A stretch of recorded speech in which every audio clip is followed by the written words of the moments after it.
আত্মরক্ষা কৌশল মেয়েদের শেখা অতি জরুরি এবং মনে করি প্রয়োজন, কারণ আত্মরক্ষা আত্মবিশ্বাস এবং আত্মনির্ভরশীলতা শেখায়।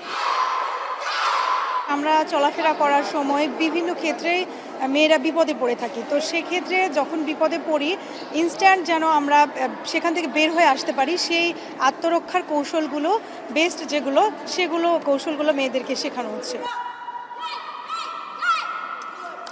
অনেক কিছু শিখতে পেরেছি, যে রাস্তায় চলাফেরা করার সময় কোনো ছেলে যদি আমাদের হাত ধরে বা আমাদের মুখ চেপে ধরে বা পেছন থেকে ধরে, তাহলে আমরা কি কি পদক্ষেপ নিতে পারবো এরকম।